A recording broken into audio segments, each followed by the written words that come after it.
very big head. You go! I'll never forget you, Habs.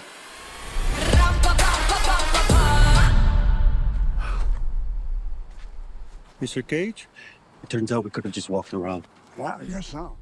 Sharon, Jeff, what a great backdrop. thank you very much. You know, I had to represent Las Vegas because, because of Nicolas Cage leaving Las Vegas, Elvis, the whole 9 yards. So how to get in character. So what an incredible film. If you're a Nicolas Cage fan, I mean, you come out of this movie just with this smile on your face. And if you're not a Nicolas Cage fan, you will be after watching this. Oh, yes. I it was think just so. I think what a you're wild right. ride. So I just want to say congratulations on the film. Thank you. Now you play Nick Cage's ex-wife, which is really bizarre. She's a version of Olivia, right? I don't think she's a representative of any woman in his life. No, I think I think that's completely made up, and he doesn't have a daughter either. So I think those were the things that kind of helped it feel just, enough removed from the real Nick Cage to, to sort of make the premise work, I think, because of course he's playing himself, but it's a very heightened version of himself. And I think if everything had been exactly as it was, in his life, then it would have been too close to the bone. Well, I read that you were reading the script and you met the director for the first time and you were confused and you were like, why am I here? Is that, he didn't understand it or? Oh, no, absolutely not. I absolutely loved it. I thought it was great.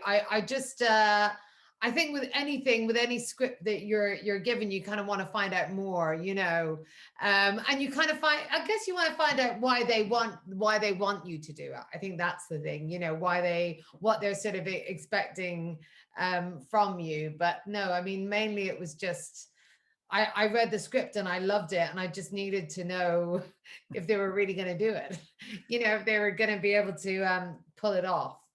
Working with Nicolas Cage, he's a resident of Las Vegas. We're so proud to have him as a local.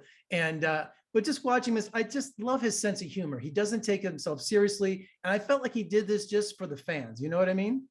Oh, well, I'm sure he'd love to hear that. I assume it's partly true. I mean, I know he absolutely, he loves movies and he loves his fans. So I think for both of those reasons, it absolutely sort of, worked. It's like you said, if you are a fan of him, you're gonna love him even more after this.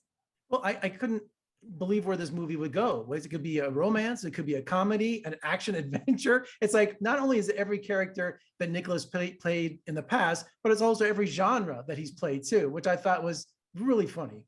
Yeah, no, that's absolutely true. And he's great at all of them. And that's the thing, right? You can sort of do those crazy oddball kind of indie movies, and then he can just do giant action films. He can pull it all off. And I think the point is that he can pull it all off. So why shouldn't he do it all? Do you know what I mean? It's kind of Hollywood strange sometimes. It kind of typecasts you as one certain thing, and you're not really allowed play like that. So I think this is him sort of letting everyone know that he can do it all.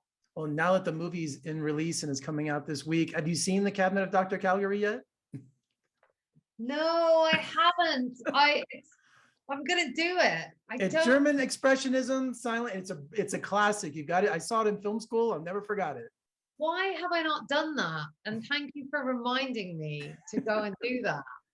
I should have done that before I did these interviews, and then I would have seemed really clever. Well, I highly recommend it. You'll really enjoy it. So, all right, Sharon, thank you so much. What a wonderful film. I had a great ride with it, and I appreciate your time today. And we'll see you in Las Vegas soon. Come visit us. Oh yeah, I'd love to. Thank you, Jeff.